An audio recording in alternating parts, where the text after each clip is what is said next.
செம்மொழி நம்பி டிவியின் அருமை சொந்தங்களே, அன்பான வணக்கம்.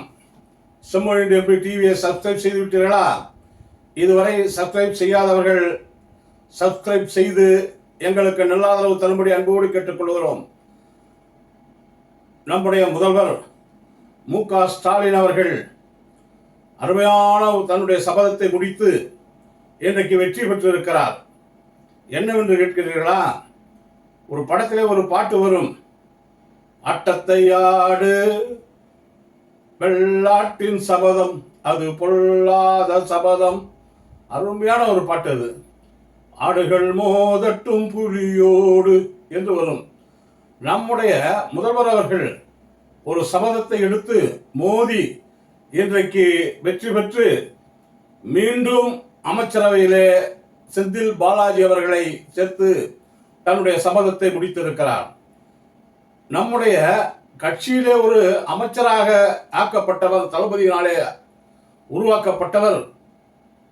அவர் மீது ஒரு பொய்யான குற்றச்சாட்டை, உப்பு சப்பு இல்லாத ஒரு குற்றச்சாட்டை ஈடியை வைத்து சுமத்தி அவரை பழி வாங்கினார்கள். ஆனால் நீதி தேவனிடம் போராடி அவரை மீட்டுக் கொண்டு வந்து மீண்டும் அதே துறைக்கு அமைச்சராக ஆக்கியிருக்கிறாரே, அது எவ்வளவு பெரிய ஒரு போராட்டம், எவ்வளவு பெரிய வெற்றி. அதை நினைக்கின்ற பொழுது உண்மையிலே சொல்லுகிறோம், வெள்ளாடு புலியிடம் மோதி வென்றிருக்கிறது என்றுதான் சொல்ல வேண்டும். அப்படிப்பட்ட ஒரு வெற்றியை இன்றைக்கு நம்முடைய முதல்வர் அவர்கள் அடைந்திருக்கிறார். அருமையாக அதே ஆர்.என். ரவி, இவரை பதவி விலக வேண்டும் என்று சொன்ன அதே ஆர்.என். ரவி அவர்கள், கவர்னர் அவர்கள் பதவி பிரமாணம் செய்து வைத்திருக்கிறார். அதற்கு உழைத்த உழைப்பு நம்முடைய தலைவர் அவர்கள் கொஞ்சம் நஞ்சம் கிடையாது, அந்த அளவுக்கு உழைத்து மென்டல் ஸ்ட்ரெயின் ஆகி அவரை இன்றைக்கு மீண்டும் நியமித்து தன்னுடைய சபதத்தை முடித்திருக்கிறார். அதே போல அமைச்சரவையிலே கூட இன்னும் சிலரை சேர்த்திருக்கிறார். அது பாராட்டத்தக்க விதத்திலே அமைந்திருக்கிறது. நம்முடைய கோவி செழியன் அவர்கள், அவர் 3 முறை சட்டமன்ற உறுப்பினராக இருக்கிறார். 3வது முறையாக இப்போது இருக்கிறார். அவர் மாணவர் அணியிலே துணை செயலாளராக அவர் பொறுப்பில் இருக்கிறார் கழகத்திலே. ஆனால் அவர் பல ஆண்டுகளாக இந்த இயக்கத்திற்காக தெரு தெருவாக அங்கங்கும் சென்று பேசி நம்முடைய இயக்கத்தினுடைய கொள்கைகளை பரப்பிக் கொண்டிருப்பவர்களிலே அவரும் ஒருவர். அப்படிப்பட்டவர், ஒரு பொறுமையானவர். அதுவும் அவர் தாழ்த்தப்பட்ட இடத்தை, பட்டியல் இனத்தை சேர்ந்தவர். அவருக்கு இன்றைக்கு உயர்கல்வி, மாணவர் அணியிலே துணை செயலாளர் இருந்த நம்முடைய கோவி செழியன் அவர்களுக்கு உயர்கல்வியை கொடுத்து அவர்களுக்கு மிகப்பெரிய பெருமையை இன்றைக்கு ஏற்படுத்தி தந்திருக்கிறார் என்றால் நம்முடைய முதலமைச்சரை நாம் கண்டிப்பாக பாராட்ட கடமைப்பட்டுள்ளோம். அதே போலத்தான் நம்முடைய பனமரத்துப்பட்டி ராஜேந்திரன் அவர்கள், அவர் ஒரு காலத்திலே சேலம் மாவட்டத்திலே மிகவும் எதிர்நீச்சல் போட்டு இயக்கத்தை வளர்த்தவர். அவரும் ஏற்கனவே சட்டமன்ற உறுப்பினராக வெற்றி பெற்றவர். இளைஞர் அணியிலே அவர் ஒரு துணை செயலாளராக இருந்து, நம்முடைய முதல்வர் அவர்கள் இளைஞரணி செயலாளராக இருந்த பொழுது அவருடன் இணைந்து பணியாற்றி இயக்க பணிகளை செய்தவர். அவருக்கு கொடுத்திருப்பது, கழகத்துடைய உழைப்பாளிக்கு கொடுத்தது பாராட்ட வேண்டிய ஒரு செய்தி. அவர் சேலம் மாவட்டத்திலே, மத்திய மாவட்டத்துடைய கழக செயலாளராகவும் அவர் கழகத்திலே பணியாற்றி கொண்டு வருகிறார். அவருக்கு கொடுத்ததிலே கழக தொண்டர்கள் மிகவும் மகிழ்ச்சி அடைகிறார்கள். அதை போலத்தான் சாமு நாசர், ஆவடி சாமு நாசர் அவர்கள் ஒரு காலத்திலே இளைஞரணி தோற்றுவிக்கப்பட்ட பிறகு ஒரு பெரிய மார்ச் பாஸ்ட் நடைபெறுகிறது இளைஞரணி சார்பிலே. அதிலே தலைவர் அவர்கள், அவர் அன்றைக்கு இளைஞரணி செயலாளர், அவர் மார்ச் செய்து கொண்டு வருவார். அதற்கு முன்னாலே ஒரு கொடியை இடுப்பிலே சொருகி கொண்டு ஒரு வீர முழக்கத்துடன் மிகப்பெரிய ஒரு வரலாற்று சிறப்பு அந்த கொடியை தாங்கிக் கொண்டு அந்த ஊர்வலத்தின் முன்னாலே போனவர் தான் ஆவடி நாசர் அவர்கள். மிகப்பெரிய வரலாறு உண்டு ஆவடி நாசருக்கு.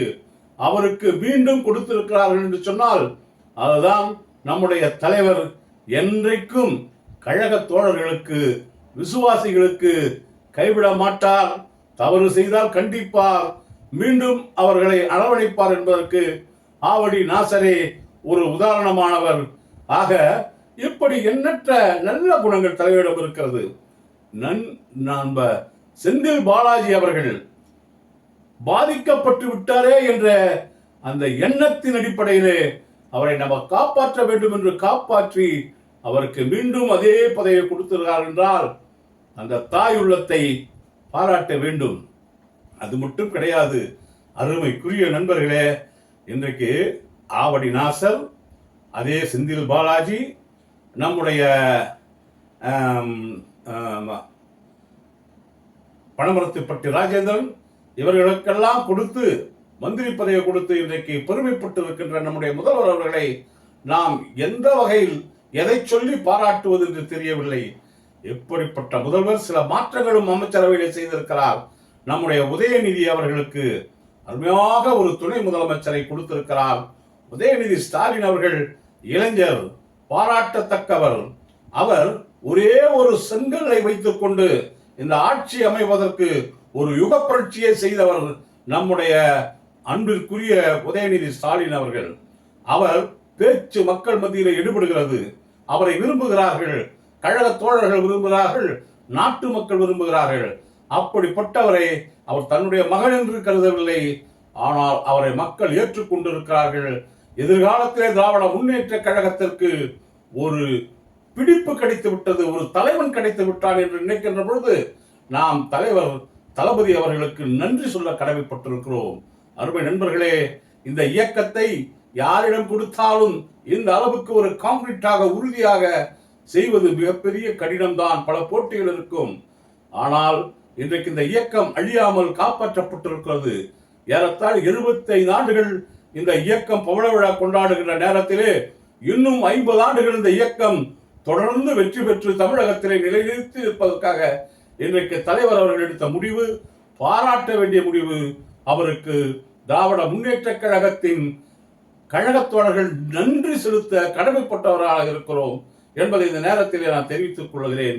எப்படிப்பட்ட முடிவுகளை எல்லாம் துணிச்சலாக எடுத்து அதே நேரத்தில் கழகத்திற்கு திறம்பட பணியாற்றியவர்கள், கழகத்திற்காக உழைத்தவர்களுக்கு மறக்காமல் பதவியை கொடுத்திருக்கிறார். அதே போல சிறுபான்மையினர், அந்த சிறுபான்மையினர் பிற்பட்டோர் அமைச்சராக இருந்த கண்ணப்பன் அவர்களுக்கு பால்வளத்துறையை கொடுத்திருக்கிறார்.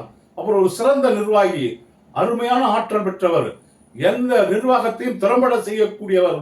அதை அறிந்து தெரிந்து புரிந்து இன்றைக்கு அவருக்கும் ஒரு இலாகாவை கொடுத்திருக்கிறார், பால்வளத்துறையை. அதையும் பாராட்ட வேண்டிய கடமைப்பட்டு இருக்கிறோம். அதே போல இன்றைக்கு சில மாற்றங்களை செய்து அருமையான ஒரு பாராட்டத்தக்க ஒரு